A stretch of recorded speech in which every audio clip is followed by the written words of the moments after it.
یہ ان کا مشترکہ فیصلہ ہے, وہاں سے دباؤ آیا لہٰذا وہ اس کو ایکسیپٹ کر رہے ہیں, یا اوپر سے IMF سے دباؤ آیا ہوگا.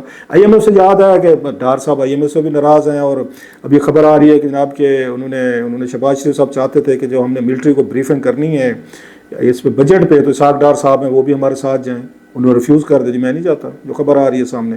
اسی طریقے سے آیا کہ وہ چاہتے تھے IMF کو جو ڈیٹیل بریفنگ دینی اس میں بھی آپ ہیں, کیونکہ آپ کا بڑا لمبا تجربہ, آپ کو تو پتہ ہے کہ ڈار صاحب نے تو جب آ رہے تھے پچھلی دفعہ PDM حکومت میں, جب عمران خان صاحب کو ہٹایا گیا تھا, تو انہوں نے کہا میں IMF کو لمبا پا دوں گا, تو IMF کی کیا جرات ہے مجھ سے بات کرے, میں ڈکٹیٹ کروں گا, ہم ان کو بتائیں گے شرائط, اپنی شرائط پہ قرضہ لیں گے. پہلی دفعہ دیکھا کہ بیگرز نے کہا جی ہم آ کے چوز کریں گے کہ ہمیں کیا چاہیے, کیا ہمیں مطلب خرائط میں ہمیں چاہیے, ہم فیصلہ کریں گے. سو انہوں نے کہا جناب ہم ٹھیک کر دیں گے. 6 مہینے انہوں نے IMF کے ساتھ ڈیل نہیں کی, سائن نہیں کیا, جس کا نتیجہ یہ نکلا کہ ڈالر جو 220 پہ رک جاتا یہ 340 تک گیا, اور اس میں ڈار صاحب کا قصور ہے, انہیں ماننا پڑے گا. ہو سکتا ہے ڈار صاحب کے ہم یہ کہیں جو انہوں نے کوشش کی تھی ادھر ادھر سے کوئی فنڈز ان کو مل جائیں, سعودی سے مل جائیں, تاکہ IMF کے پاس نہ جانا پڑے. اور جو اتنی زیادہ ان کی طرف سے ریسٹرکشنز آئی ہیں یا شرائط آئی ہیں, بجلی کے بل, گیس کے بل, پیٹرول, مہنگائی اور یہ سارے ٹیکسیشن وغیرہ, تو یہ شاید IMF سے بچ سکتے تھے. مے بی ان کے ذہن میں یہ ہو, ان کو بینیفٹ آف دا ڈاؤٹ دیا جا سکتا ہے. لیکن یہ پتہ تھا کہ سعودیز اور UAE وغیرہ جو ہیں وہ آپ کو IMF کے نوٹ کے بغیر پیسے نہیں دیں گے. سو وہ 6 مہینے ہمارے ضائع ہوئے, اور ڈالر آج پھر 280 کے قریب یہ پہنچا ہوا ہے. سو یہ ماننا پڑے گا, ٹھیک ہے آپ نے جوا کھیلا, ہو سکتا ہے لوگوں کی جوا مینس کہ آپ نے رسک لیا کہ ہم شاید پیسے ارینج کر لیں, IMF سے ہمیں ڈیل نہیں کرنے کی ضرورت پڑے گی. لیکن الٹیمیٹلی ڈیل تو ڈار صاحب نے سائن کی. وہ 6 مہینے کا جو گیپ تھا, اب وہ آپ کو 60 روپے پر ڈالر پچھلے 2 سال سے آپ کو پڑ رہا ہے, یا 1.5-2 سال سے. تو اس کی وجہ وہی والی ڈیل ہے جو ڈار صاحب کے کھاتے میں وہ جاتی ہے کہ انہیں کر دینا چاہیے تھا. مفتاح اسماعیل صاحب جو ان کے ساتھ ارینجمنٹس کر گئے تھے, سپتمبر 2023 میں آپ کو 23 یا 22 میرا خیال ہے 22 میں آپ کو ڈیل کو آپ کو کر لینی چاہیے تھی. Any way that's another thing. اب وہ فوج کو جو بریفنگ دینی تھی ڈار صاحب اس پہ بھی نہیں جا رہے, نہیں گئے. کیوں نہیں گئے, اس کا ایک بیک گراؤنڈ ہے. Before a come to the اس کی طرف جاؤں میں شہباز شریف صاحب کی کہ اتنی تقریر کی, ان کو اپنی ٹون کو, اپنے وہ لہجے کو, جو وارننگ کی کیوں ضرورت پیش ہے, اور کیا اپنے پہلے منجی, وہ کہتا منجی تلے ڈانگ پھیرنا, وہ پھیریں گے, یا لوگوں کو سارا یہ ٹائٹ کیا جائے گا اور ان کے لیے ساری مہنگائی, سارا خرچہ, سارے پیسے جو ہیں نا وہ آپ کو ان سے نکلوائیں گے. ٹھیک ہے, مطلب ملک ٹیکس کے بغیر نہیں چلتے, ہم بھی دیتے ہیں, سارے دیتے ہیں, سب سیلریڈ کلاس تو سب سے زیادہ ماری گئی. ہمارے پاس آپشن ہی کوئی نہیں ہے کہ مطلب ہمارے تو ایٹ سورس ہماری ڈیڈکشن ہوتی ہے, ہمیں تو ہمارے کنٹریکٹ, ہماری تنخواہیں, everything is known, the date is with FBR. So ہم تو یہ بھی نہیں کہہ سکتے نہیں جی ہم نے 10 روپے کمائے تو وہ کہ جی 20 کمائے. کاروباری کو تو یہ چلو ایج ہے نا وہاں پہ, تو ہمارے یہاں تو یہ ایج بھی نہیں ہے. سو وہ سب سے زیادہ جو ہے وہ سیلریڈ کلاس ماری گئی, جس کو 35 سے مطلب آپ 45 تک کی باتیں ہو رہی ہیں, سلیبس بنائے گئے ہیں, ڈفرینٹ بنائے گئے. تو اور پھر کہتے ہیں اب دنیا بھر میں اتنا ہی ہوتا ہے, دنیا بھر میں جو فیسلٹیز دی گئی ہیں, یا دنیا بھر کی جو لیڈرشپ ہے, جو حکومتیں ہیں, وہاں پہ آپ کو انفراسٹرکچر فیسلٹیز ملتی ہیں جو 35 سے 40% ٹیکس لیتے ہیں, تو آپ نے دی ہوئی ہیں. آپ مطلب دیتے ہیں اتنی اکاؤنٹیبل اپنے آپ کو فیل کرتے ہیں جتنے بہر کے حکمران جن کی مثالیں دی. مطلب پیسہ اکٹھا کرنا ہو یا یہاں پہ کوئی اپنی کوئی اور چیزیں کرنی ہوں جو آپ کو سوٹ کرتے ہیں, اس وقت میں بالکل امریکہ کی, تو پھر یورپ کی, تو برٹن کی, تو فلاں کی مثالیں سارے دیں گے. لیکن پھر یہاں پہ ڈیلیور کرنا ہو تو وہ پھر نہیں جی کیا کریں جی ہماری مجبوری, وہ بڑے ملک ہیں جی, ان کے بڑے پیسے ہمارے پاس کہاں. پھر یہ بہانے کر کے پیسہ اکٹھا کرنے کا طریقہ ہے اس وقت, یا گورننس کو اس وقت وہ مثالیں دیں گے لوگوں کو, مطلب وہ بنانے کے لیے, الو بنانے کے لیے. تو ڈیلیورنس مانگ رہے ہیں تو کہیں وہ پھر گراؤنڈ ریالٹیز پہ آ جاتے ہیں. اس وقت گراؤنڈ ریالٹیز نہیں آتی. یورپ, برٹن, ان کا پھر کیا مقابلہ ہمارے کہ ہم 35 سے 40% اپنی سیلری پہ ٹیکس دیں. خیر any way that's another thing. Dar صاحب کا مسئلہ یہ تھا کہ ان کے ماضی میں آرمی اسٹیبلشمنٹ کے ساتھ تجربے اچھے نہیں رہے.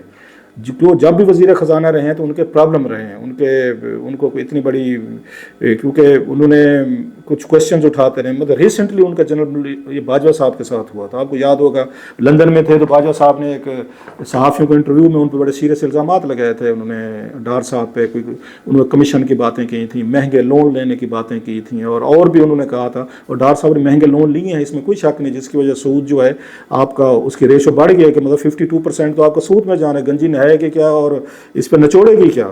اب مطلب آپ اندازہ کریں کہ 100 روپے کے اگر آپ کی انکم ہے تو 52 روپے آپ سود واپس کے اس میں دے رہے ہیں. صاحب ڈیفینس کا بجٹ آنا ہے, پھر پینشنز کا 1000 مطلب وہ فوج اور سویلینز کی وہ پینشن آنی ہے. یہ صرف 3 مدے بتا رہے ہیں. اس میں آپ کا بجٹ 70-80% کور ہو جاتا ہے. پیچھے بچتا کیا ہے؟ مطلب وہ کہتے ہیں جی ہم نے وہ ڈیولپمنٹ بجٹ جہاں سے اکانومی آپ کی گرو کرتی ہے، جابز ملتے ہیں، لوگوں کو ٹرکل ڈاؤن ایفیکٹ ہوتا ہے، بہت سارے وینڈرز بزنس جو انوالو ہوتے ہیں آپ کے اس پبلک سیکٹر ڈیولپمنٹ، اس کے لیے جو کہتے ہیں ہم نے 1000-1200 ارب رکھے، حالانکہ ان کا خرچ منیمم جو ہوتا ہے ان کا 40 سے 50% سے زیادہ نہیں ہوتا، ہمیشہ کٹ لگتے ہیں ڈیولپمنٹ بجٹ پہ، اور لوگ بھی بڑے خوش ہو جاتے ہیں کہ وہاں سے جو فنڈ کیا جاتا ہے دیگر مطلب نان پروڈکٹیو چیزوں کو. خیر اینی وے، تو ڈار صاحب پہ وہ بڑے الزامات لگائے تھے انہوں نے، باجوہ صاحب نے بہت سارے سیرے، جس کا جواب انہوں نے طلعت حسین صاحب کے مجھے یاد پڑتا ہے وی لاگ میں ڈار صاحب نے ان کا بھی جواب دیا تھا. سو ڈار صاحب میرا خیال ہے اس دفعہ اپنے آپ کو دور رکھنا چاہتے ہیں. بھائی صاحب آپ جائیں، ان کا جو اپنے وزیر خزانہ اگر وہاں سے آف کورس ملٹری کی اپروول سے ہیں یا IMF کے اپروول سے ہیں، تو اورنگزیب صاحب ہیں وہ جائیں وہ کریں، تو میں کیوں جاؤں اور سیانہ بنوں؟ ایک میری یہ ریڈنگ، اور ڈار صاحب نے ٹھیک کیا ہے، اگر یہ سمجھیں گے تو انہوں نے یہ بات انہوں نے ٹھیک کی ہے کہ جناب جو وزیر خزانہ صاحب ہیں یا ٹیم ہے، وہ SFI وہ SIFC یا ان کو آرمی کو یا IMF کو وہ briefing they. I am not finance minister, لیکن ساتھ میں پھر ڈار صاحب جو ہیں وہ پھر وہ بلاکٹ بھی نہ پیدا کریں کہ اس کمیٹی سے بھی ہٹا دیں، اس میں بھی ہٹا دیں، مجھے اس میں ڈالیں، فلاں میں ڈالیں. وہ پھر فوکس جو ہے اپنا وہاں پر کریں. خیر بات لمبی ہوگی، نو کمنگ ٹو دا پوائنٹ. جو شہباز شریف صاحب نے تقریر کی اور انہوں نے پوری قوم کو وارن کیا، میں وارن کا لفظ یوز کر رہا ہوں. سوال یہ ہے کہ آپ نے کہا جی کرپشن ہے، بالکل ہے، دنیا کے سارے ملکوں میں ہوتی ہے، لیکن آف کورس منیمم لیول پہ اس کو کم کیا جاتا ہے. جب تک انسان ہے، گریڈ ہے، وہ تو نہیں ختم ہو سکتی، وہ سینچریز اولڈ ہے. لیکن آپ کے پاس انسٹیٹیوشنز ہوتے ہیں، لوگ ہوتے ہیں، ادارے ہوتے ہیں جو ان کو یا قانون لا کہہ لیں جو منیمائز کرتے ہیں اس میں کہ یہ نہیں ہونی چاہیے. اب ہو رہی ہے. ایک طرف آپ کہہ رہے ہیں کہ جناب کہ ہم وہ کریں گے PWD کی، چلو مثال دے دیں. آپ جب ڈیولپمنٹ بجٹ رکھتے ہیں، جو سب سے بڑی بدقسمتی ہوئی تھی 1985 کے بعد، جو MNA کے منہ کو یا MPs کے منہ کو لہو لگایا گیا نا پیسے کا، کہ جو ان کو محبوب الحق صاحب نے، ڈاکٹر صاحب جو تھے، انہوں نے کہا جناب کہ ان کو ڈیولپمنٹ بجٹ دیں. یہ پہلے نہیں ہوتی تھی. پہلے لوگ پالیٹکس میں آتے تھے اپنی انا کے لیے، چودراہٹ کے لیے، یا اپنی سیاست کے لیے، یا کچھ لوگ ہوتے ہیں کہ جی ہم لوگوں کو سرو کریں گے. اب آتے ہیں پیسے کے لیے، کلاؤڈ کے لیے، طاقت کے لیے. سب کو آپ نے لگا دیا، ان کو 5-5 لاکھ روپے دو، تو وہاں سے کام شروع ہوا، پھر 20-20 کروڑ تک پہنچا. بہت سارے لوگ آپ کو یاد ہے کہ پچھلی ان کی یہ جب گیلانی صاحب پرائم منسٹر تھے تو ان کو کروڑوں روپے کے فنڈ دیے گئے. انہوں نے وہاں پہ لکی مروت میں بیچے. KP میں انہوں نے کہا آپ کو واٹر پلانٹ دینا ہے، ہم نے ایک وہاں پہ 10-12 لاکھ روپے کا لگا کے 1-1 کروڑ روپیہ دیا گیا. باقی انہوں نے وہاں پہ ان کو بیچے. 20 سے 25% آپ کے MNA سینیٹرز لے رہے تھے. پنجاب کی وجہ انہوں نے وہاں پہ لگائے. یہ بہت بڑا بزنس تھا، یہ اسکینڈل بریک کیا ہوا ہے ماضی میں. تو آپ کے MNA تو خود پیسے بنا، میں سب کی نہیں بات کر رہا، بہت سارے اچھے بھی ہیں، ایماندار بھی ہیں، لیکن آپ کی اکثریت تو یہ کچھ کر رہی تھی.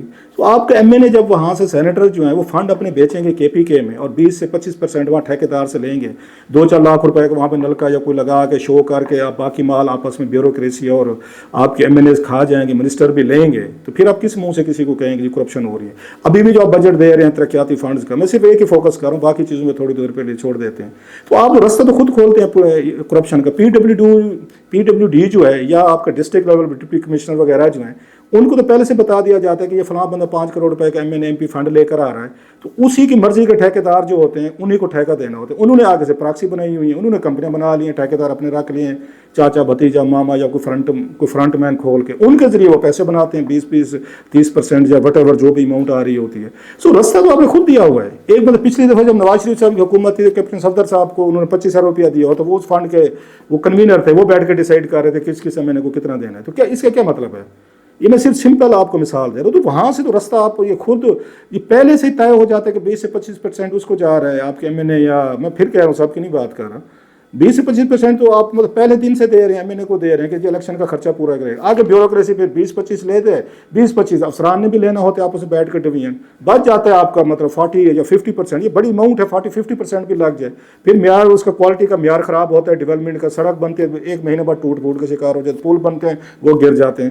سو آپ نے تو خود رستے یہ نکالے، اور ایسی بیوروکریسی اور ایسے لوگ آپ کو سوٹ کرتے ہیں. مطلب خود آپ وزیر اعظم ہیں، آپ کے وزیر ہیں، آپ انکار کر دینا. مطلب وزیر کم از کم کہیں جی ہم ڈیولپمنٹ فنڈ نہیں لیں گے، چلو باقی MNAs کو چھوڑ دینا. حالت یہ ہے کہ آپ وہاں پہ یہ قومی اسمبلی میں آج بھی یہ وہاں رجسٹر رکھا ہوا ہے حاضری کا، بایو میٹرک نہیں ہوتا. امپلائیز کا بایو میٹرک ہے، اور آپ کے جو منسٹرز ہیں اور آپ کے جو MNAs ہیں ان کا نہیں ہے بایو میٹرک. کیوں کہ وہاں پہ کچھ یہ جعلی حاضریاں بھی لگتی تھی، 5-10 ہزار روپیہ ایک سیشن کا لینے. جو 5-10 ہزار روپیہ نہیں چھوڑ رہے اور جعلی حاضریاں لگتی ہیں. پھر کہہ رہا ہوں سب کی نہیں ہوتی، بہت سارے یہ بھی اسکینڈل ہم یہ ماضی میں اگر سامنے لے کر آیا تھا میں.